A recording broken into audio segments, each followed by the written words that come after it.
Therapy roulette, consent to vent. Trauma disguised as comedy. Therapy roulette, consent to vent. If you don't have problems, then you're likely repressing shit and you should find a therapist who's not me. Rebecca West, it's an honor to have you on. How are you, truthfully? I am doing really well, actually. It's been a really strange year, and there are definitely days where I feel fragile and then I cry. But overall, a lot of good has actually come out of this year, so I'm doing well. That's good. I like how you spin it positively. I try to do that on purpose with most things in my life. I try to do the same. I try to be optimistic because it helps me personally. I know for other people it can be too much positivity, but if I don't shed a little bit of light on it, then I get too into the dark. Yeah. I mean, to me, it always just feels like, well, the glass can be half full or half empty. It's the same amount in the glass. I might as well look at it half full. Yes. And I don't know if you've been crying more than usual this year. I definitely have been, but it feels cathartic. It feels like a nice release to actually cry and let myself feel things, whereas I didn't really do that in previous years to this extent. Yeah, I actually wouldn't say I've been crying more, but that's because of the work I've done for 40 years in my life. Like, I've come to understand when I need to take a break or rest or recover or cry, because crying is, as you said, very cathartic. And there are times when that is the best solution. Yes, sometimes you just need your let your body like release and feel Exactly. whatever it's feeling. Yeah, That's good. I'm glad you're doing okay. thank you. Let's talk about therapy. Are you currently in therapy yourself? I am. I've been working with a hypnotherapist for 7 years. I started it with something very specific in mind, like a goal and an outcome. I never imagined that I'd be continuing it for 7 years, but it's become really part of my ongoing self-care, and it's marvelous. Wow, 7 years of hypnotherapy? Hmm. So do you do it steadily? Is it like a weekly thing for you? No, when I started it, it was very frequent. It was about maybe every week, every other week for several months.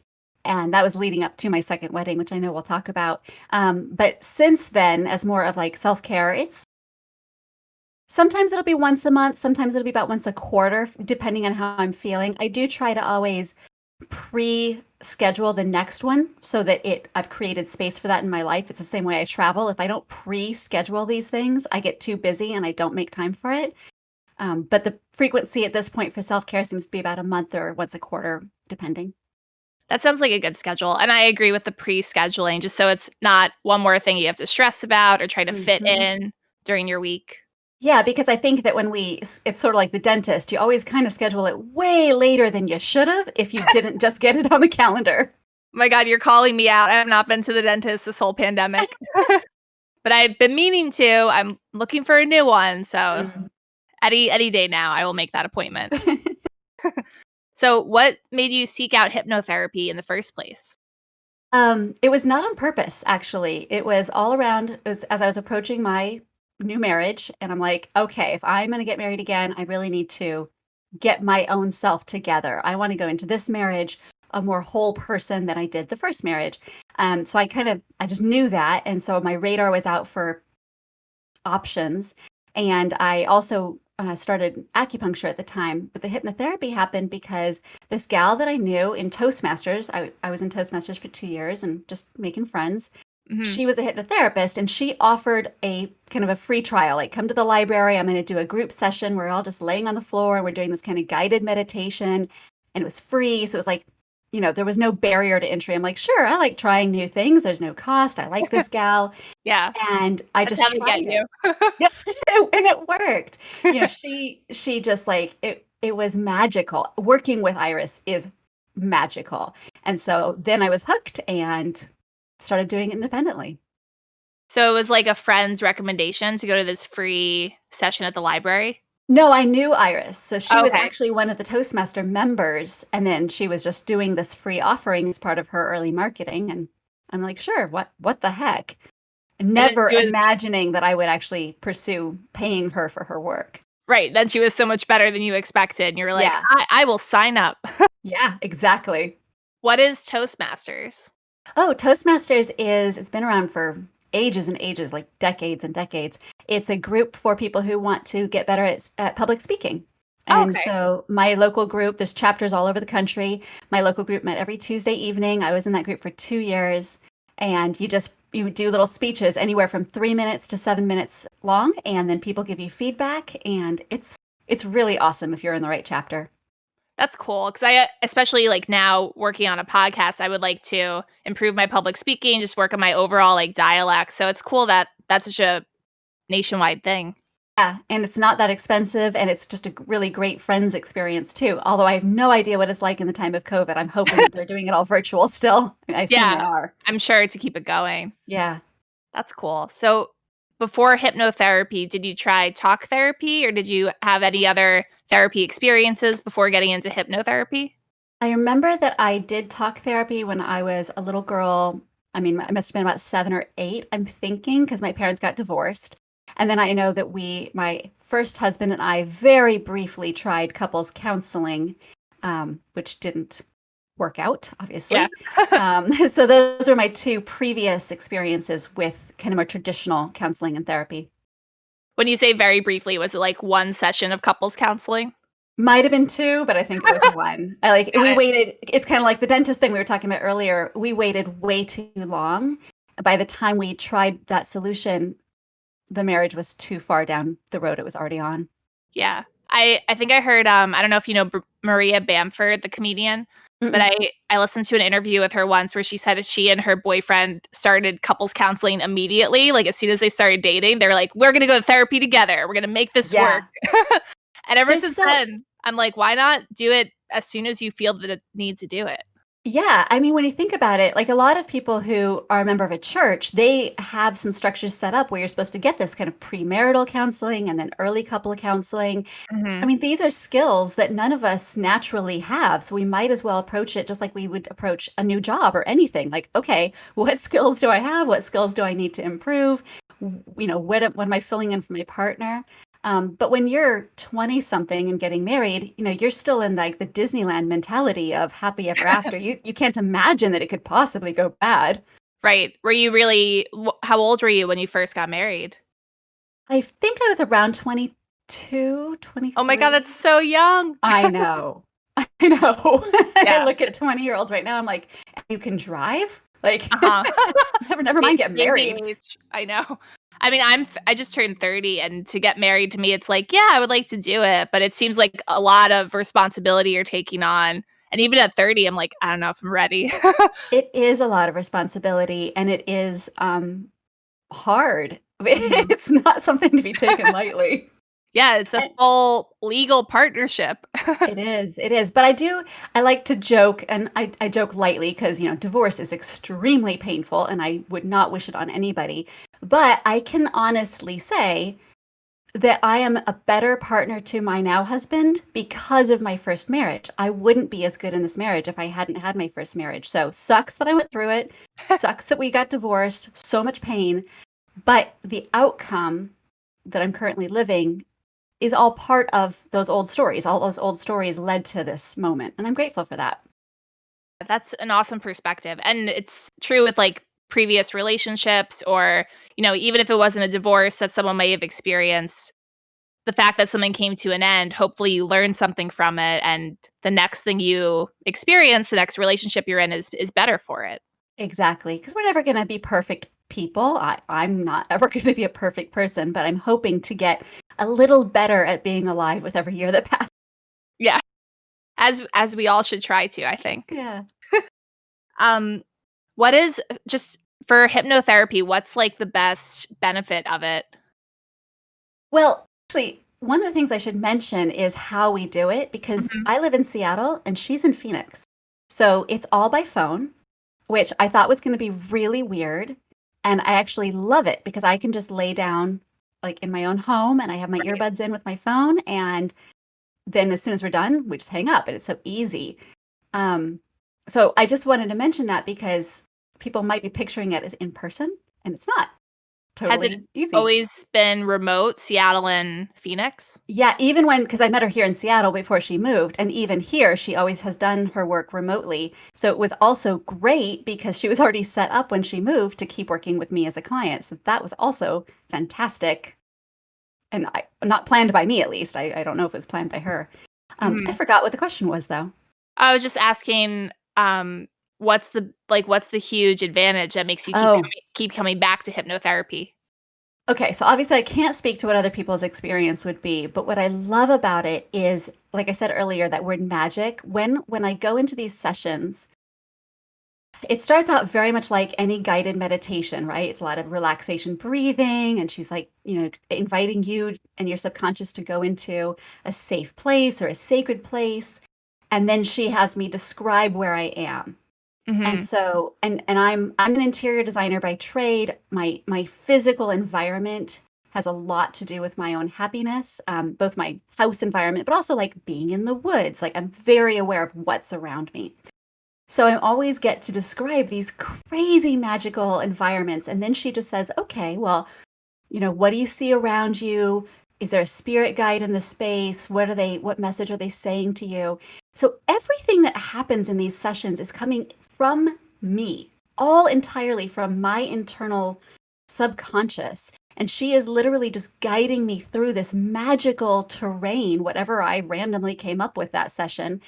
And then she's asking me questions, but again, it's all coming from where I'm going in my head.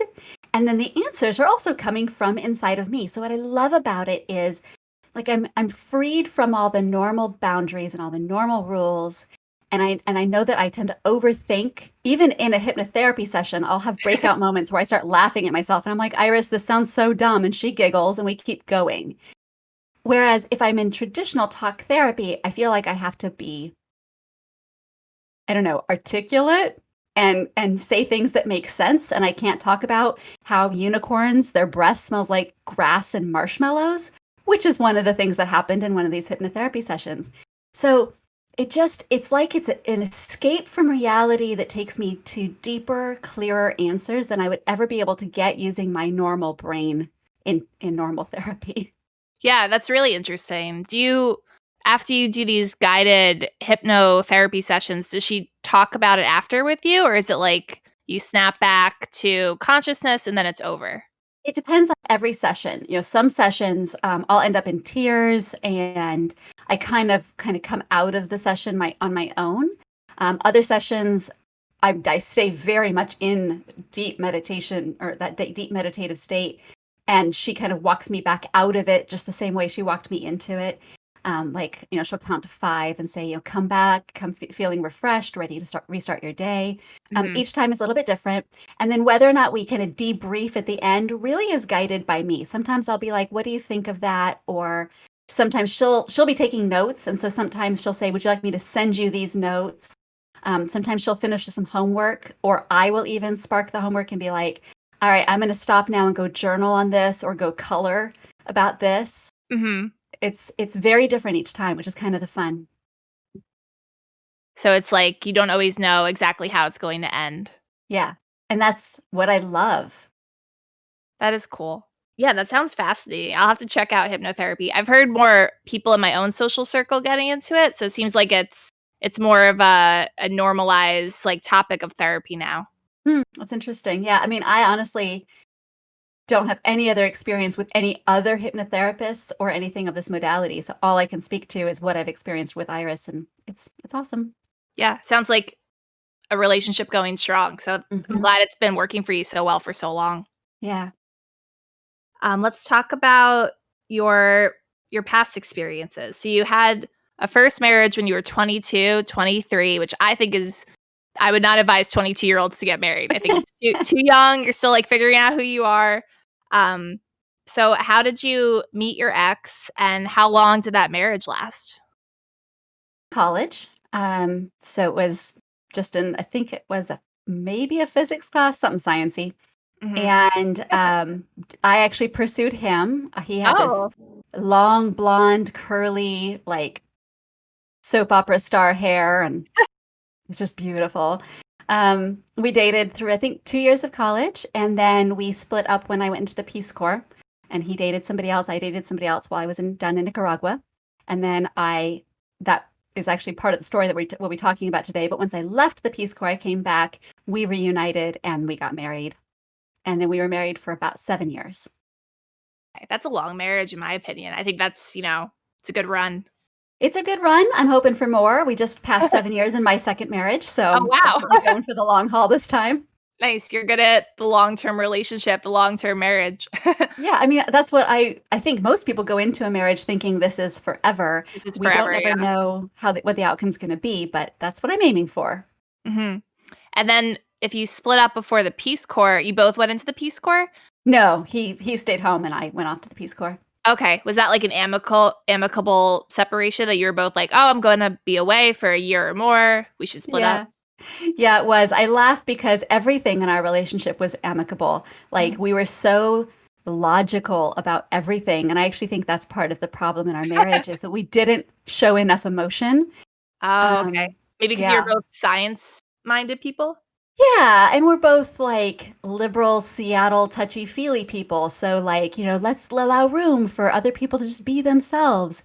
And I don't know that that's always honest because sometimes I think you need to speak up and say, that doesn't work for me. Let's try this instead, even if it's not going to make somebody happy to hear it. Sometimes I think you can be too accommodating to somebody else and it can lead to real problems. Yeah, like sometimes you need to have that fiery emotion come out. Exactly. Because if you are all logic, then where's the heart in it? Yeah. So, yeah, looking back, it's interesting. But yes, going off to the Peace Corps was very amicable. Choosing to break up just was logical. Nice words everybody wants to hear in their passionate love story, right? I mean, honestly, it's not all bad. It's just like it was out of balance a little bit. Yeah, exactly. What was your mental health like as the relationship soured or as the divorce started? So, while I was in the marriage, how do I want to answer that? I'm a person who has always tried to make situations pleasant, right? When my parents divorced when I was little, I think I took on the job of making them happy. Like, don't worry about me. I'm okay.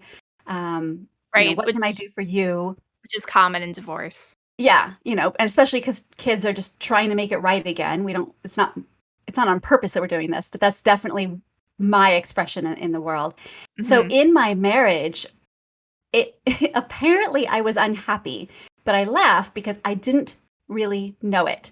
And the thing that kind of started to uncover this was we were at some family gathering of his family's, Thanksgiving or an Easter or something.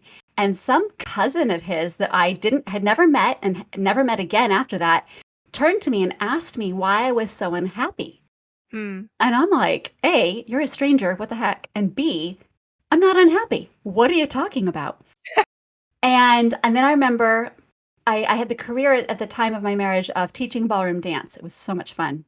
Oh, wow. That's an interesting career. It was. And one of my students asked me, like, what are your goals? What are your ambitions? Now recording. Oh, there's our recording back. So they said, what are your goals? What are your ambitions? And I said, just to be the best wife I can be, which I thought was a perfectly legitimate answer. Yeah. And oh my God, it's like heartbreaking to hear. They kind of looked at me sideways. Yeah, they're like, that's your whole goal? Like, don't you have any of your own goals? So it's almost like looking from the outside in, our marriage wasn't as happy as I thought it was. And that is a really weird thing to get your head around. Like, what if you can't even identify your own happiness or unhappiness? What are you supposed to do with that? So in the marriage itself, really what was happening was I was so focused on helping my first husband achieve his goals and achieve his dreams. He was pursuing his MBA and his law degree, and he was working full time. And I kind of thought of myself as, his support person. And what was happening that I didn't realize was I was sort of fading away myself. There was no Rebecca. You were just the assistant to his dreams. Yes. And to make it worse, my ex-husband is not a happy person. He doesn't easily find happiness. So I was working so hard to try and elevate this person who needs to, I mean, we have to elevate ourselves. We can't make other people happy. But I was trying my darndest to make him happy. And I had a history of that with my boyfriends in high school and stuff. They were always projects. They were always broken people. And I was like, I can fix this person, which, by the way, if anybody's listening, you can't fix other people. So stop trying. Yeah, it's so attractive to get the moody, angsty boyfriend and be like, oh, I wonder how I can fix this whole dark cloud that's surrounding him. Yep. And I mean, maybe other people have more success than I did, but finally, all of this came to a head, and I recognized that I was unhappy, and then also, with him pursuing his law degree, his MBA, and working full time, and then me working nights teaching ballroom dance, we spent 4 years as roommates. We didn't hardly see each other. So while all of that's going on, we're also developing our own lives and our own social circles, particularly me. I had dance, and that's a glittery, joy-filled environment and world. And when I finally recognized that my marriage was not working, I had to make a decision, like, do I give up this other world that I have in order to work on my marriage? And I did end up quitting ballroom dance so that I could be home when he was home. Mm-hmm. But the result was the one thing that I had in my life was now gone. Right. And I'm like, what is this? What is my marriage? What is my life? And I finally decided I wanted this other path that I had glimpsed. I wanted something for me. And we split up. Good for you. I'm sorry it took you all of that to come to the conclusion, but you got there, and now you're doing your own thing. What's your career now? So when I got divorced, I got to keep the house. Mm-hmm. And he moved out, and I stayed there, and I was surrounded by that old marriage, right? There's the paint colors and the sofa and the bed, all of these things that we had chosen to build our house together. Mm-hmm. So I made over that house as part of me moving forward in my life. And it was so transformative to literally, same four walls, but to literally see a different environment that I went, oh, this thing that I've always been good at, I've always been the person who, had curtains up and carpets and whatever, could actually help people. Like, I thought, interior design is just for rich people. It's about throw pillows and luxury and gold-plated toilets or whatever. But when I changed my own space, I went, this could help people. Mm-hmm. And I'm, currently career and marriage free. So what the heck? So I got a business license, and I opened up an interior design company with no expectation that it would ever turn into anything or work. But one baby step at a time. It's 13 years now, and I have a staff of 7 and an office and, a paycheck. It's really crazy. Yeah. So yeah, I'm an interior designer. You're Grace from Will and Grace, but actually successful running a company. Yes, I like to think I'm not quite as flaky as she is. Yeah, I'm just thinking she had her own business, but it was not a full business. Yeah. And that's why awesome. I actually thought that's where I would stay. I actually said the words, I'll never have employees. That just sounds like too much stress, too much work. But, life leads you down funny roads, and here I am. Yeah, you were an accidental success almost, because you were not planning for this full-blown 13 employees, and then now you have it. And I didn't even know I had this in me, because remember, my whole story that I was telling myself in my first marriage was, he's the entrepreneur. He's getting his business degree. He's getting his law degree. He's going to have a company. I'm going to support his dream. Right. So to have the outcome of it be that I ended up as the small business owner. He's still working in finance. He still has a corporate job. I ended up as a small business owner and entrepreneur, and ultimately as a coach to other entrepreneurs.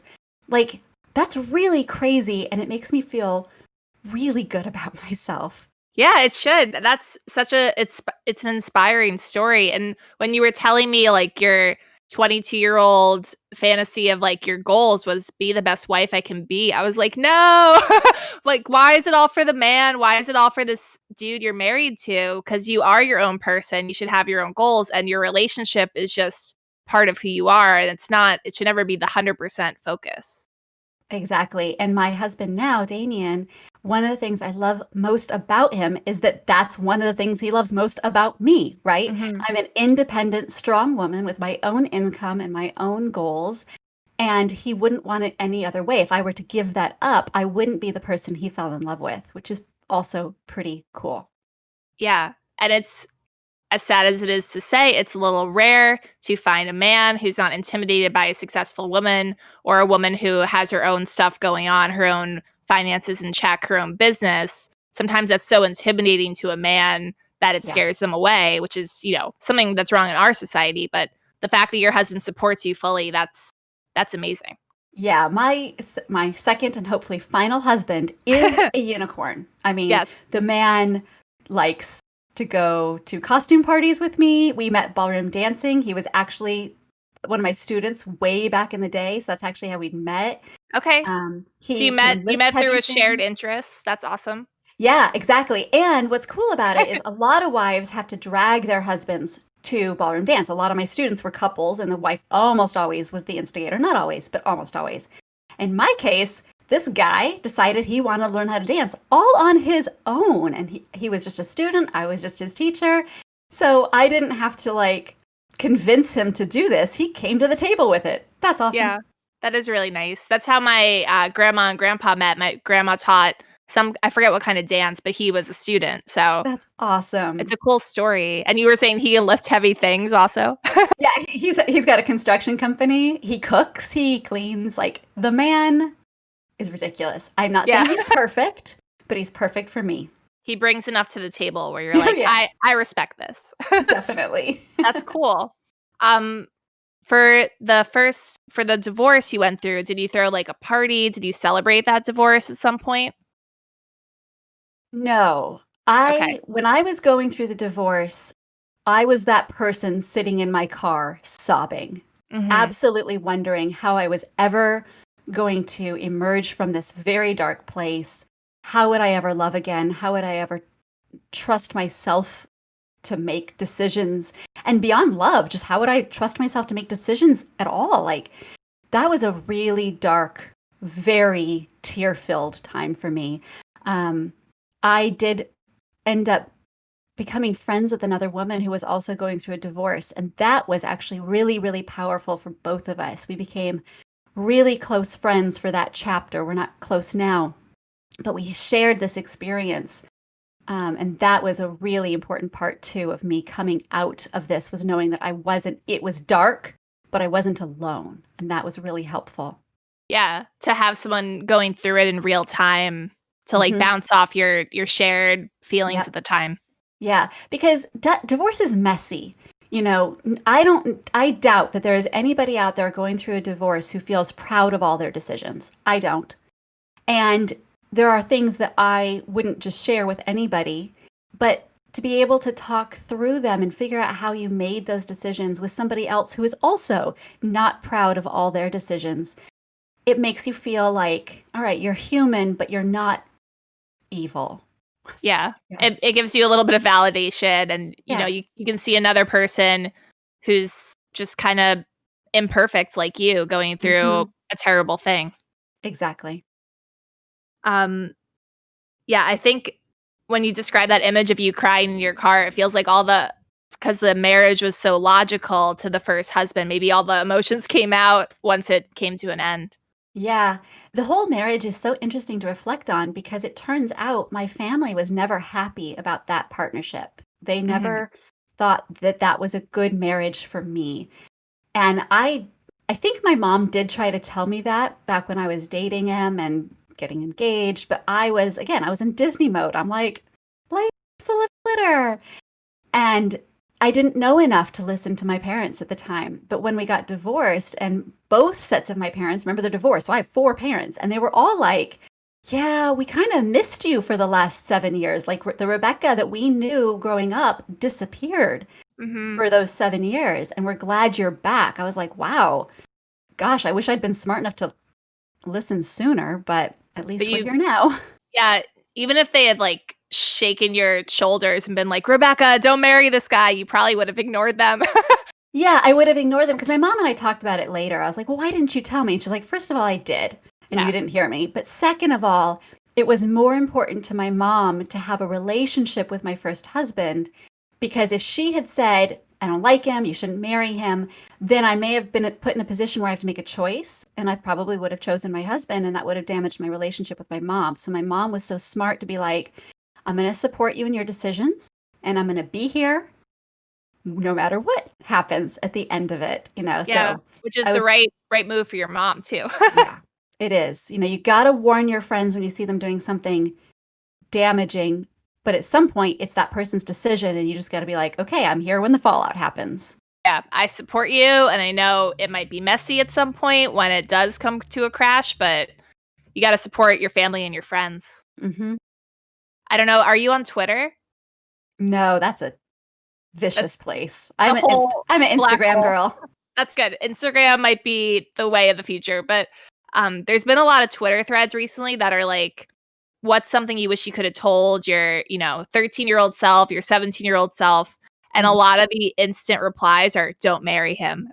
Oh, that's so heartbreaking. And then one person had this like really good comment that was like, I knew I shouldn't have married him. And I was walking down the aisle, my dad on my arm, and my dad whispered to me, you can still get out of here. The car is over there. I can give you the keys. I'll take care of everything. You can still leave. And she was like, nope, married him, got divorced X number of years later. But, you have to do what you feel in the moment. No one can really tell you to not do something. We could only make the best decisions in every moment that we can. And sometimes we look back and go, I might have made a different decision. But like I said at the start of our conversation, I would not be who I am right now without that marriage. So maybe I would be a different awesome life, or, maybe I'd have millions of dollars and be the next Oprah. I don't know. I don't know what that outcome looks like, but I'm happy with this outcome. So I wouldn't really change anything. Yeah. You wouldn't tell yourself don't marry him, because otherwise you wouldn't be the Rebecca you are now. And you probably wouldn't be as grateful as you are for the situation you're in now. I definitely wouldn't. Yeah, Exactly. That's great. It's great you've learned so much and experience and progress as much as you have in like a short period of time. Yeah. I mean, I think that's hopefully the story of life. That's certainly been the story of my darkest moments. I just try to learn from them. My first, separate from my parents divorcing, which obviously sucks, but that was not really my sphere of influence, right? I was 7. Yeah. But as a 18-year-old, I spent a summer in South Dakota, just working away from home. I was miserable. I gained 35 pounds. I didn't know to leave. My parents actually were like, "You okay? Do you want to come home?" My dad had actually tried to give me a car, because I was in the middle of South Dakota at Wall Drugstore. I don't know if you know Wall Drugstore, but it's in the middle of nowhere. And my dad was like, "Have a car so you can escape." I'm like, "I'll be fine."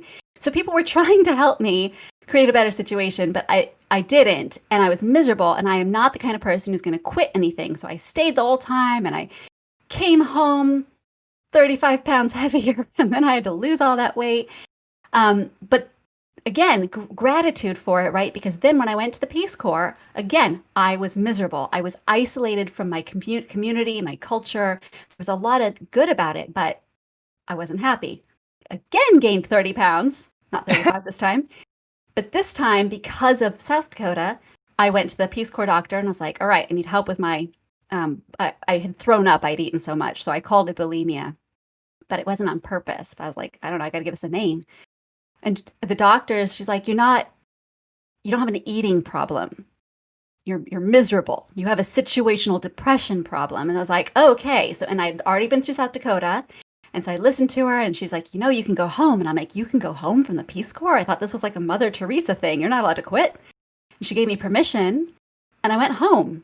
And because I'd been through round 1 of losing all the weight, I lost all the weight again and learned to quit. Honestly, that was my lesson from South Dakota, was I didn't quit that, quit this, which then led in my marriage, again, reflection, looking at it and going, is this healthy or is this unhealthy? And I was able, because thank goodness of the previous iterations of being really, really miserable, to recognize it and pull myself out of the situation.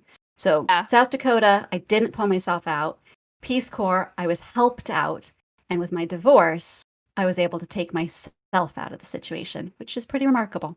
So in South Dakota, you were working a job and experienced like a hard-hitting case of depression, gained a lot of weight from the depression, and then kind of had a similar experience in the Peace Corps. Exactly. But that Peace Corps doctor gave you the way out.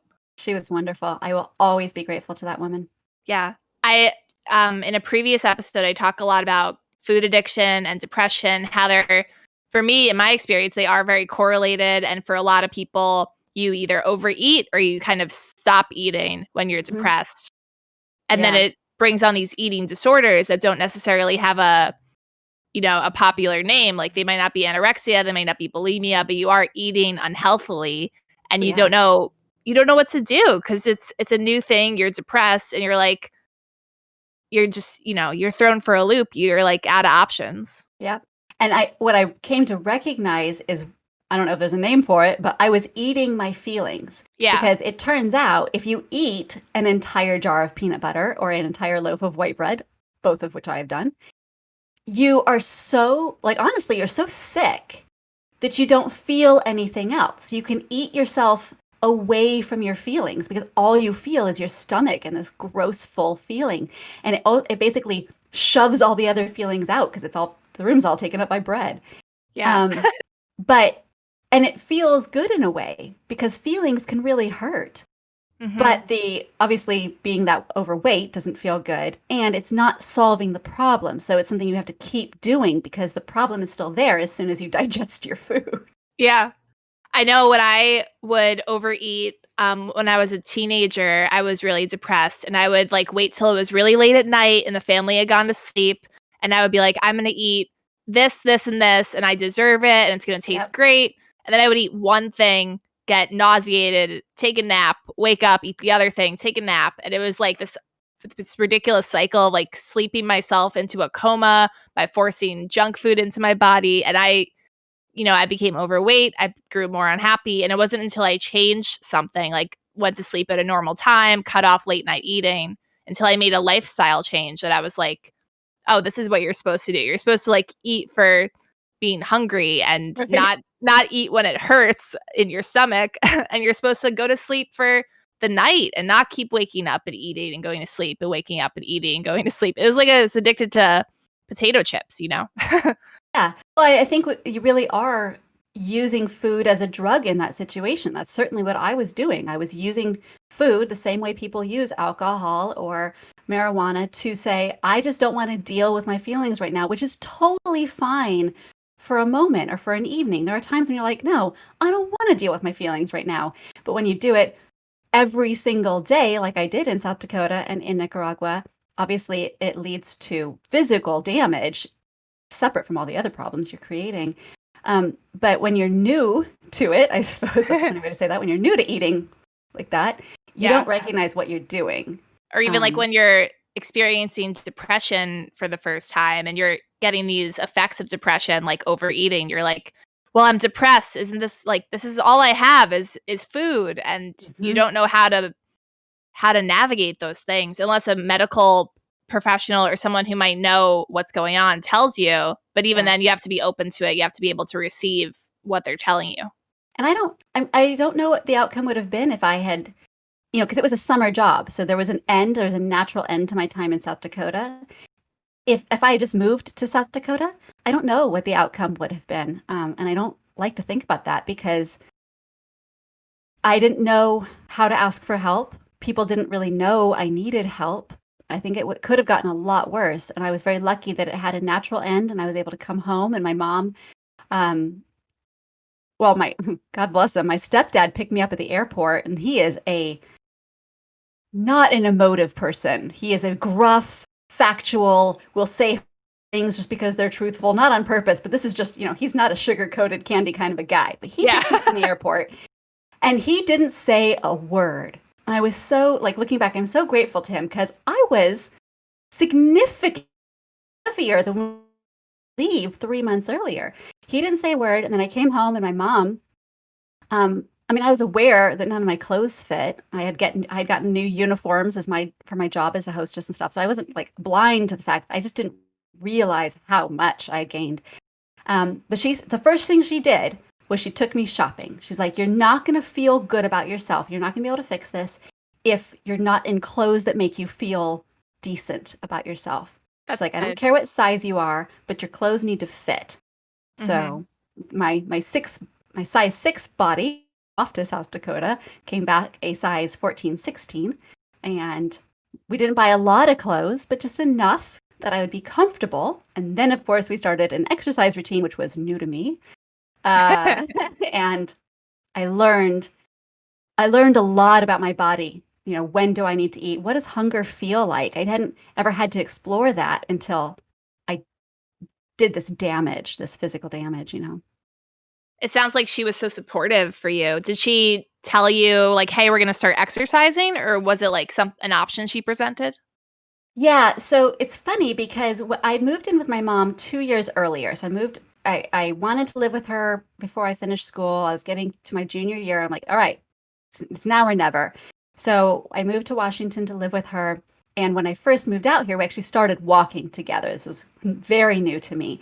And the very first walk we took together was up this big flight of stairs because these beautiful wooded parks in our area. And I was having a lot of trouble breathing.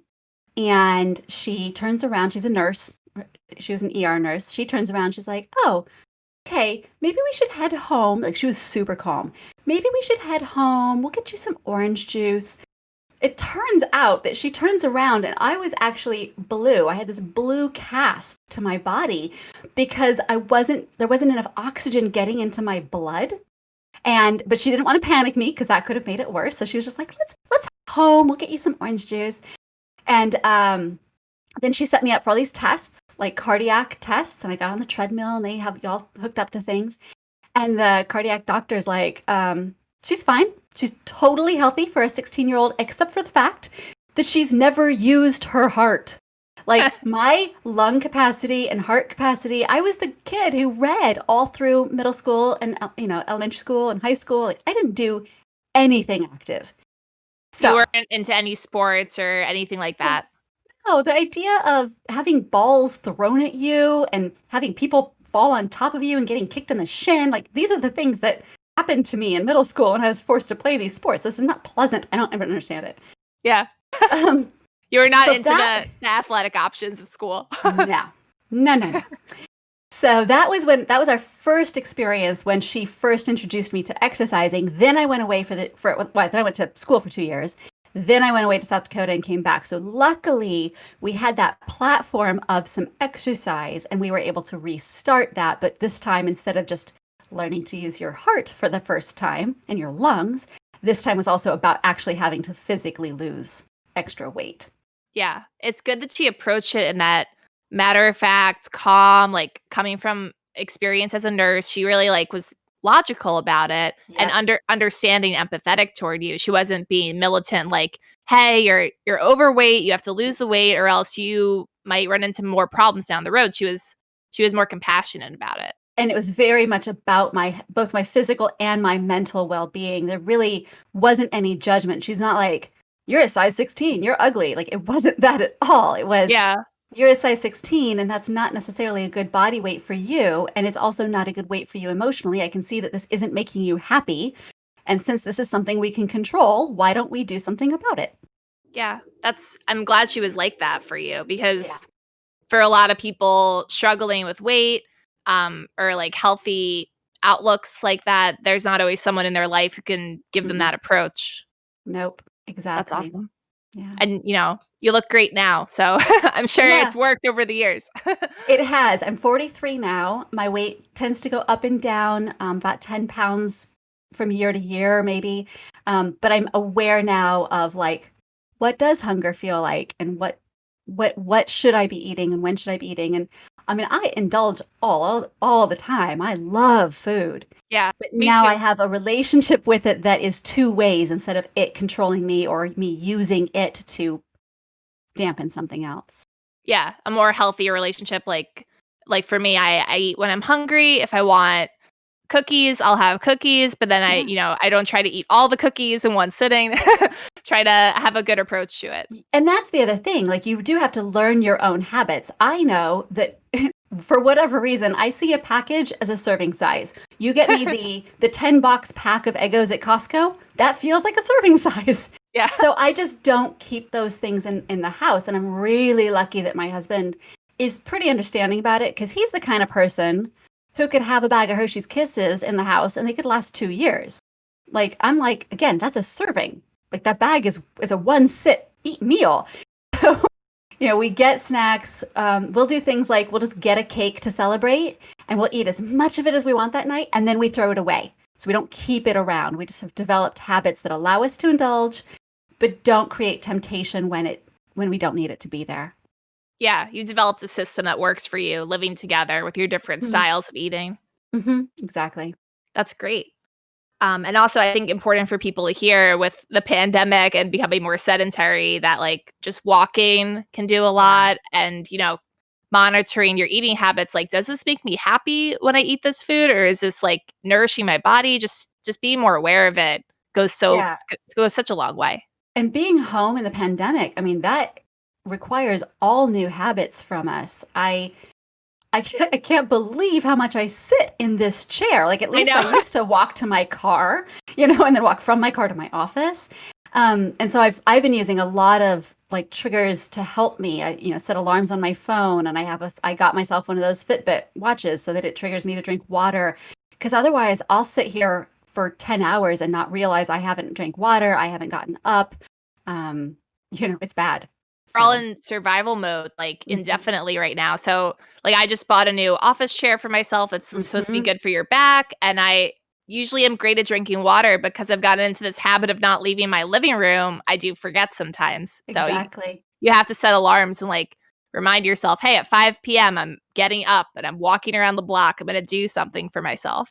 Yep, exactly. And I think all of these moments are about learning habits that are healthy rather than unhealthy, right? So in my depressed moments, obviously I had a lot of habits that were very unhealthy, but what I'm trying to take away from them is like, okay, well, what's the opposite of that habit? So for example, trying not to work anywhere near my kitchen where all the food triggers are, because I see food. It's just like why commercials work. Like, I didn't realize I was craving a hamburger, but thanks, McDonald's, now I am. Yeah.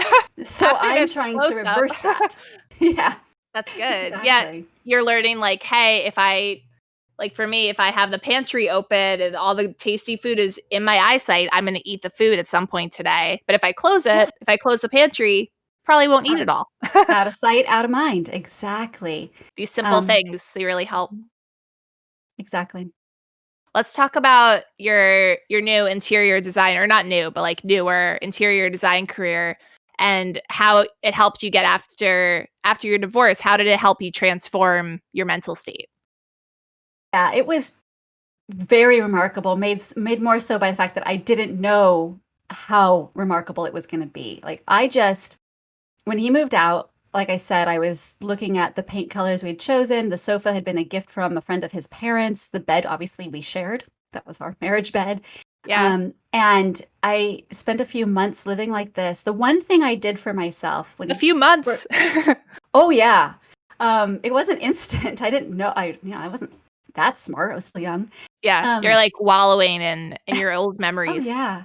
Because you don't realize, you're like, whatever, that bed's perfectly fine. That sofa's perfectly fine. In my interior design work, I work with people all the time who are like, well, that sofa was expensive. I've never liked it. And I'm like, it's your home. Yeah. Get that shit out of there. But I didn't know that at the time. So I'm sitting in the space. But the one thing I did was I got rid of the TV. I knew I didn't want to live with a TV. So my divorce present to myself was to get rid of the TV and not have one. I now have a TV in my life because, of course, I got remarried, and men and TVs seem to be a package. But I did that immediately. Then I spent a couple of months just hating my house. It was sort of like walking past your furniture.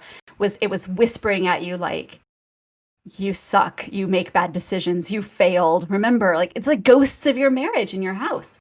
Because in your mind, the marriage was a failure, even though I think it's better to reframe it like, no, we had, we put in this time, these years, and then it was just better not to keep doing it. I did not have that elevated a view at the time. Yeah.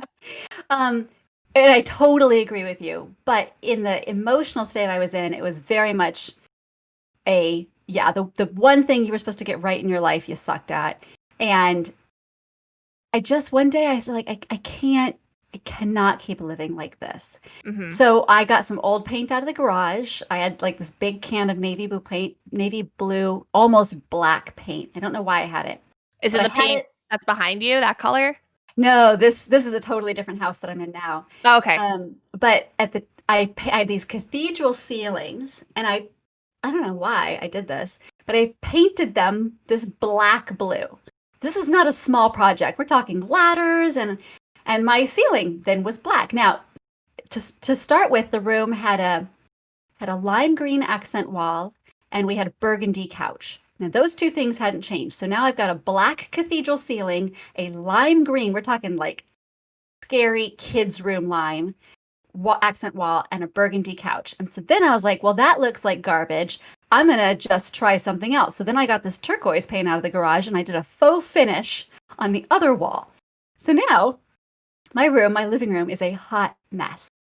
And it's the best thing I could have done, because it was obviously totally free except for my time. For me, painting is very cathartic, so that was nice.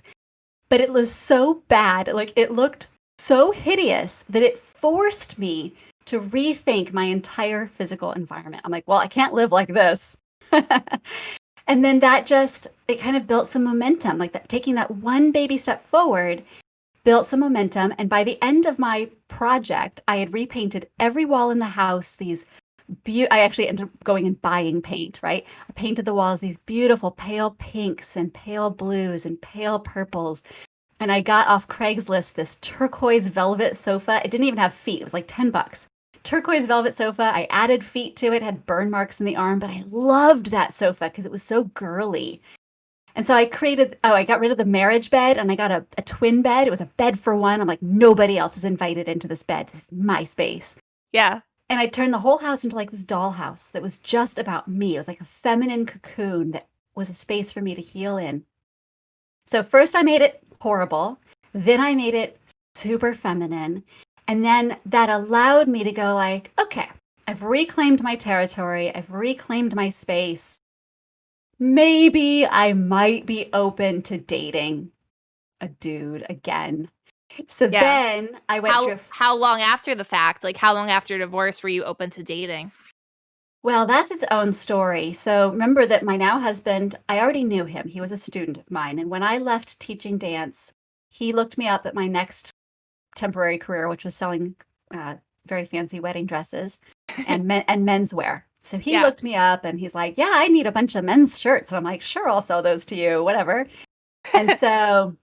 And then he was like, oh, can you help me choose a hat? So he was very sneaky. He just kind of stayed in the peripheral.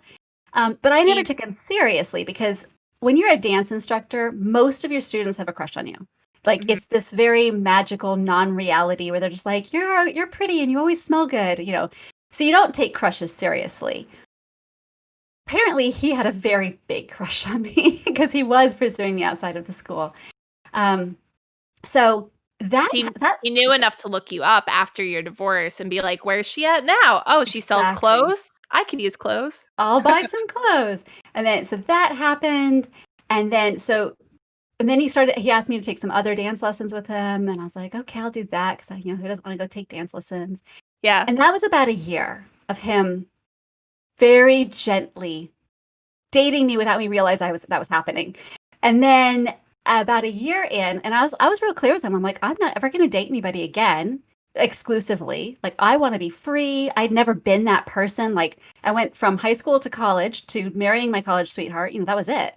So I'm like, I'm going to date everybody. Yeah, you're going to be single. Yeah. Well, I never did. I never dated another single guy. And so after about a year of this, I was like, okay, fine. You're my boyfriend.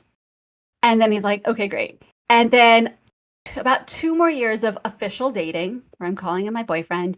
And then he asked me to marry him. Very out of the blue. There was no plan. There was no ring. It was a Friday the 13th. My God. Valentine's Day. A Friday the 13th. Well, that actually has significance because I was born on the 13th and I turned 13 on Friday the 13th. So it was kind of perfect timing, even though he didn't plan it. So I was So like, for you, it's like lucky and it's good totally. things. Yeah. Exactly. So then I was like, we were a little tipsy because we just been to the ballet and it was like a champagne thing that they had there. So we were a little tipsy. And I was like, okay, yes. And you have to ask me again in the morning. So he asked me again in the morning. And then I said yes again, which was really sweet. I thought that he actually asked. And then I said, okay, but can we have a long engagement? So then another 2 years of engagement. I think these are all very smart moves on your part. Well, I just, I didn't want to F it up again. If I was going to do this, I just wanted it to stick. And, in my now 43 years of wisdom, I know that nothing is ever certain. And I am proud to say that I don't try to control things as much as I used to. I'm still a total control freak. I hate it when plans change. Yeah. But I'm a little wiser. And now I know that we can only do what we can do. We can only show up the best we can show up. And the rest of it's going to fall out the way it will. We can't control that outcome. Yeah. But I think I have control freak tendencies also. And I think the man I am living with, dating, can be control freak like. So this pandemic is really throwing us for a loop. And just trying to plan anything, it's like, well, why even bother? Because you can't do anything with COVID going on. But I can imagine, like, in a marriage, in an engagement, you plan so particularly because it's like this big thing that we've learned from childhood, like, oh, when you have your wedding, it's going to be perfect and it's going to be a fairy tale. So I think when you had the second engagement, to make it a long engagement, that was the right move because you can really think about it, not rush into it, and just take your time. Well, and that's when I started doing the stuff that we're even talking about, because that is when I reached out and started working with Iris. That's when I started acupuncture. And I also worked with a nutrition coach. So my nutrition coach, I would actually speak with her once a week by phone for about half an hour. And her guidance to me was, I want you to be on a walk in the woods while we do this work. So that was really wonderful because it was helping me from a lot of different angles. And she gave me a lot of really good tools, but I felt like I finished with her. Same thing with the acupuncture. She gave me a lot of really good tools, but I felt like I finished that work. And it was only the hypnotherapy, which, much to my surprise, outlasted that engagement period where I was using it specifically to prepare myself for a marriage, and has then become a part of my, like I said, my kind of wellness kit for my whole life. That's great. You approach all these aspects of your life, your health, bringing it for like your engagement period, thinking like, oh, I'm going to get married again. The first marriage didn't go as I planned. And maybe a second engagement was more triggering and you like didn't want to experience bad negative things that you experienced before. So you thought, I'm going to take care of myself, check off nutrition, acupuncture, hypnotherapy, and really taking that time for yourself. It's something a lot of people don't do. I mean, wedding planning is so stressful. I wish more people would do that. Yeah. I mean, looking back, I'm like, wow, I was really smart. But it was only because I had the first marriage, and I wouldn't have known to do any of that had I, well, I didn't. I mean, I didn't do it going into the first marriage. And I was just so determined, just use whatever tools I could find to make it work this time, or do whatever I could to set myself up for success. Like I said, I can't ensure success, but I can at least do whatever I can to help it be a success. Yeah.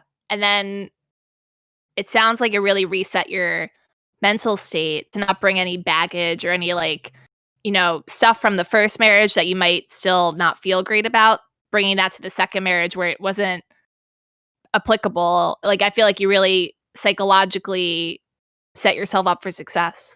It did. And I'm not going to pretend that I didn't bring a whole bunch of baggage into the marriage anyway. But I was more aware of it. Like I could identify the behavior, the pattern. I'm like, okay, I see myself doing it. And, sometimes when you see, it's like breaking any habit. First, you just have to know you have the bad habit. Then you have to be aware of yourself doing it in the moment.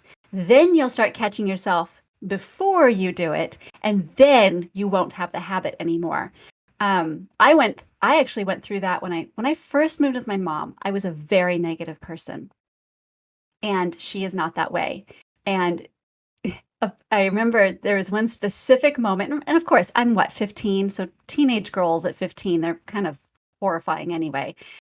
But everything that would come out of my mouth was something negative. And there was this one day where we were looking at this beautiful sunset, and she goes, "What a beautiful sunset." And I went, "Yeah, but it's just because of the pollution." And she looked at me and she goes, "This isn't going to work. This isn't going to work. Like, you cannot have this attitude." And she's like, we either have to fix this, or you're going to have to go back and live with your dad again. And I didn't, like I said, I really wanted to live with my mom. So I'm like, okay, well, I'm in. I don't know what that means, but I guess I'm in. And we spent the next, it was at least a month where she made me say something positive for every negative thing I said, but it had to be 3 positive things for every negative thing I said. Oh, And wow. it nearly killed both of us. But I was very determined. I really wanted to stay. And so we muscled through it. And to this day, I have not lost the new habit of looking at things from a positive angle instead of a negative angle, which was my habit before. So I am proof that very ingrained habits that you think are part of your personality can totally be changed if you're determined enough to do it.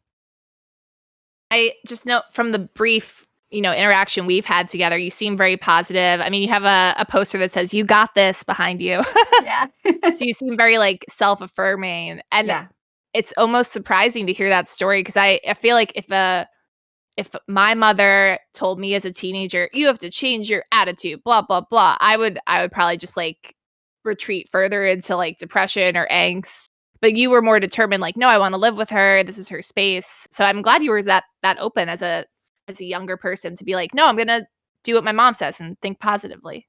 If we had, my mom has her own set of regrets, as we all do. She doesn't like that we didn't live together for most of my childhood after the divorce. She has a lot of regrets around that. And like I said, with the other situations, we don't know what that would have looked like. But what I can say is I probably wouldn't have been so inclined to listen to her if I had just spent my growing up years listening to her, right?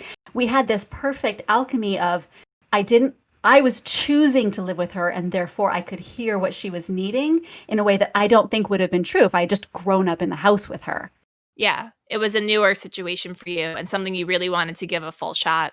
Exactly. So again, positive coming out of negative. She hated that she hadn't gotten to live with me for the last 8 years, but it allowed us to have this relationship which endures to this day. We are very, very, very close friends and business collaborators. We support each other in our own small businesses too, all of which I do not think we would have if we had had all those normal teenage years in the middle. So sucks, and yet I'm grateful. Yeah, that's incredible. And I'm glad you're still so close. Me too. Before we spin the wheel, can you tell us more about your interior design practice? Like, what kind of clients come to you? What's the general business that you offer people? Yeah. It is a little bit different from what is traditionally thought of as interior design. So the company is called Seriously Happy Homes, and I focus entirely on what I call normal people. So people who are in like one house. They don't usually have two, sometimes, but not usually. Yeah. That house is usually 3,000 square feet or under. And we shop retail, so I don't buy anything for my clients. It's not like custom. It's usually not custom furniture. It's all just stuff you can find at Ribbon Board, Crate and Barrel. They're normal places. And we're just helping people take the house that they have and make it a place that works for them. So sometimes that's some emotional work, like it was for me, where you're like, okay, I'm leaving this chapter and I'm going into my empty nest chapter, or my newly single chapter, or my newly married chapter. And I need my house to catch up with me, just like mine did for me. Or we're doing traditional interior design where it's just like, well, we just bought this house and the kitchen sucks and we just need a remodel plan. So we do a lot of that work too. Yeah, you're taking it for what the client's showing you, what they're bringing to you, and you're like, okay, this is how we reshape it and make it Exactly. the best it can be. And I love the fact that most of our clients they never thought they would work with an entire interior designer. Like that wasn't even on their radar. So like we get to be their first experience. We get to be friendly and approachable and not scary, and just help them have the house they want. And they don't have to like be fancy or something. Like we're not about wow factor. We're just trying to create a home that they love. Yeah, that's awesome. It's more like down to earth. Yeah, exactly. I always say we're a little bit more HGTV than Elle decor, you know? For the real people out there. Exactly. Okay, let's give you a random roulette wheel question. Okay. I'm gonna spin it for you.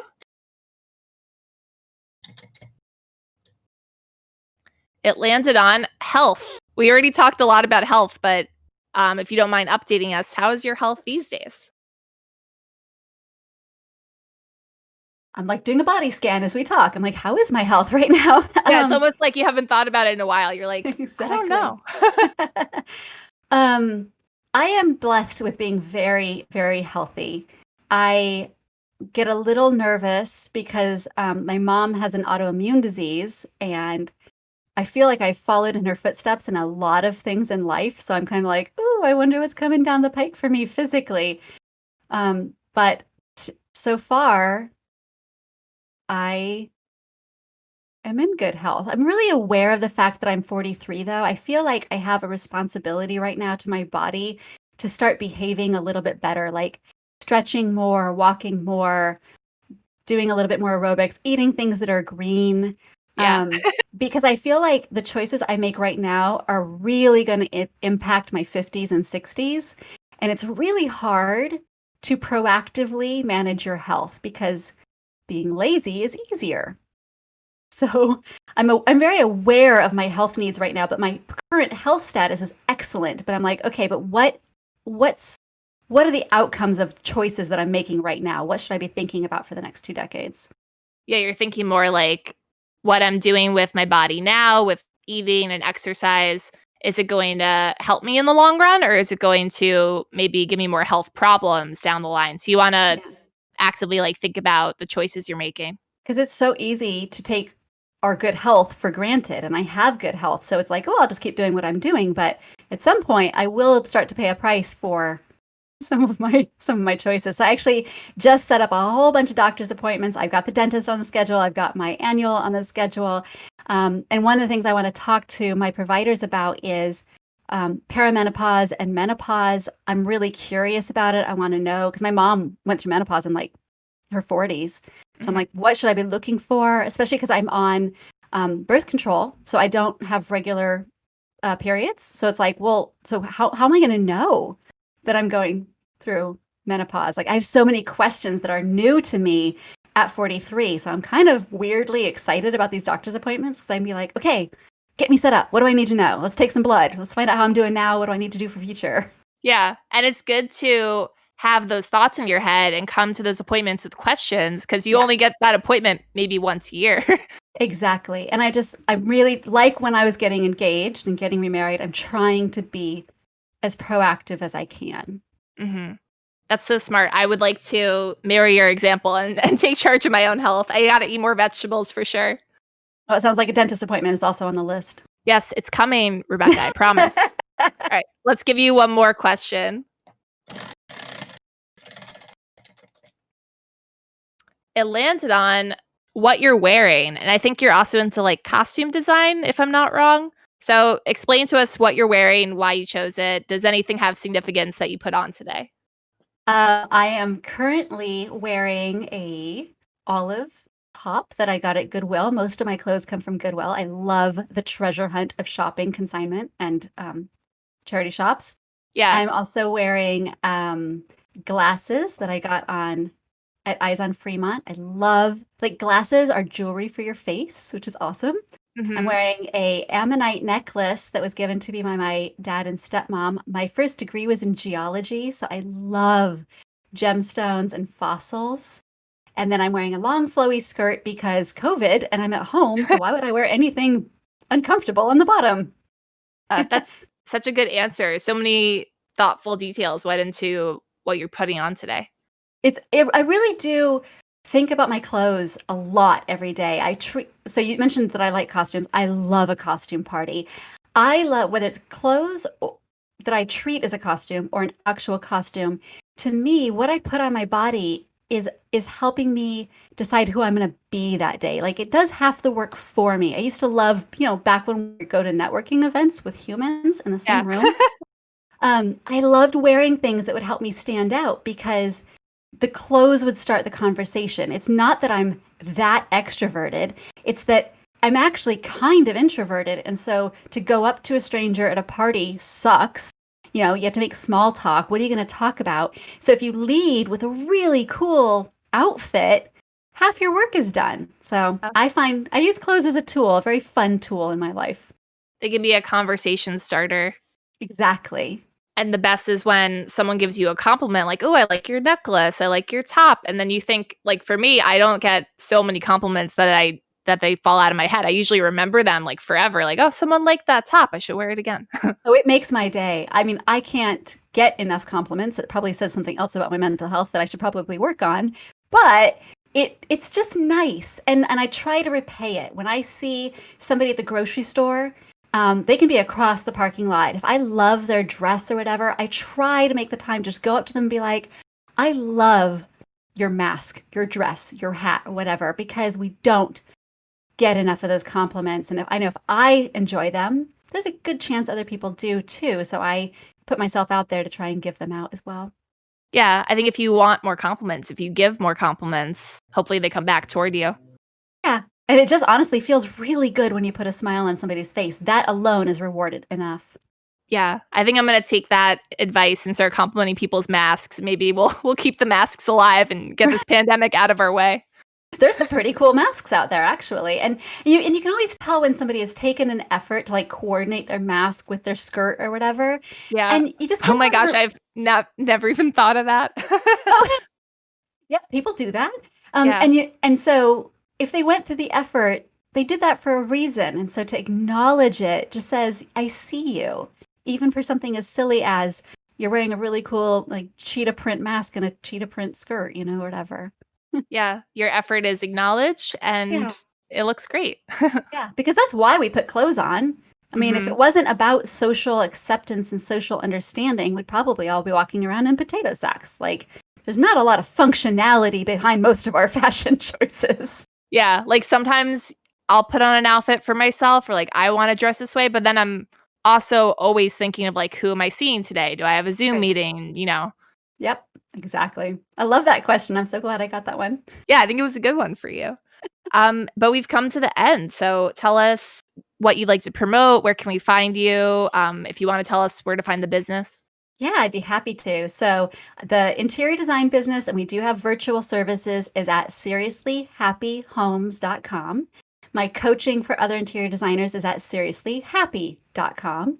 And if you want to connect with me as a human, like I said earlier, I'm on Instagram at beseriouslyhappy.